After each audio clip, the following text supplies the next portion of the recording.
हमें जीवन में सभी का ध्यान रखना चाहिए।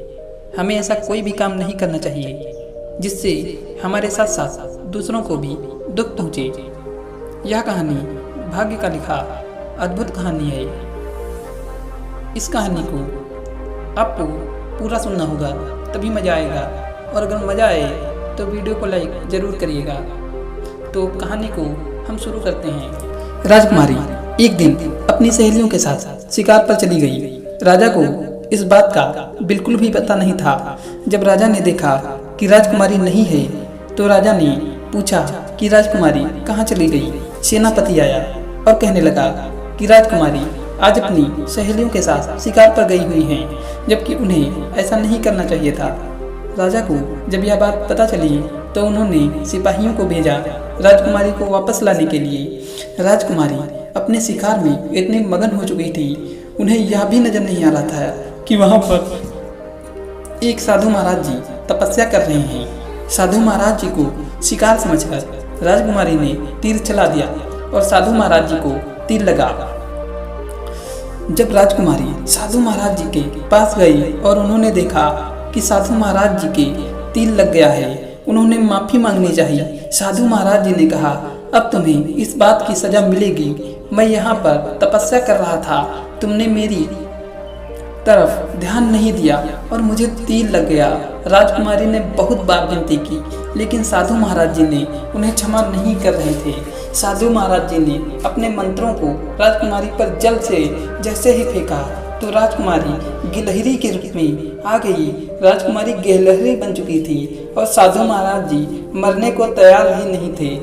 तभी वहाँ सेनापति आ गए। सेनापति ने बहुत क्षमा याचना की और कहा कि राजकुमारी को माफ़ कर दीजिए। सेनापति ने कहा कि राजा को बहुत दुख होगा। साधु महाराज जी ने कहा कि ठीक है, मैं तुम्हारी विनती सुन लेता हूँ। तुम्हें एक काम करना होगा।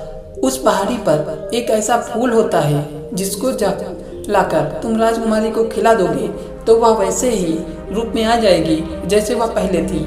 उसके साथ साथ महाराज जी यह भी कहकर दुनिया से चले गए। सेनापति भागते हुए राजा के पास गए। पूरी बात राजा को बताया। राजा को बड़ी चिंता होने लगी। राजा यही सोचने लगे कि भाग्य का लिखा कोई नहीं मिटा सकता, हमें उसके सामने झुकना पड़ता है। और वह उस पहाड़ी पर अपने सैनिकों को भेजा जिससे उस फूल को प्राप्त कर सके, लेकिन कोई भी सैनिक वहां से वापस नहीं आया। राजा को कुछ भी समझ में नहीं आ रहा था। जितने भी आदमी हैं वह फूल लाने को लिए भेजता था, वापस कोई नहीं आ रहा था। राजा को बड़ी चिंता होने लगी क्योंकि वहां से कोई भी आदमी वापस नहीं आ रहा था। इस तरह तो कभी भी राजकुमारी ठीक नहीं हो पाएगी। तभी गांव से एक आदमी राजा के पास आया और कहने लगा कि अगर मैं आपकी राजकुमारी को ठीक कर दूं तो आप मुझे अपने राज्य में कोई नौकरी देंगे। राजा ने कहा कि अगर तुम यह काम करते हो तो मैं तुम्हें भी सेनापति बना दूंगा। आदमी बहुत गरीब था और अपनी समस्या से गुजर रहा था। वह जंगल में गया। उसने बहुत सारी परेशानियां उठाई, बहुत सारी मुसीबतों को झेला। उसके बाद वह फूल लेकर वापस आ गया और राजकुमारी को खिला दिया गया, जिससे राजकुमारी ठीक हो गई। राजा प्रसन्न हो गए। राजा ने उसे अपने यहाँ पर नौकरी दे दी। ईमानदार आदमी बहुत आगे तक जा सकता है, इसलिए इंसान को ईमानदार होना बहुत जरूरी है। राजा को यह बात पता थी, इसलिए राजा ने राजकुमारी का विवाह उसके साथ कर दिया।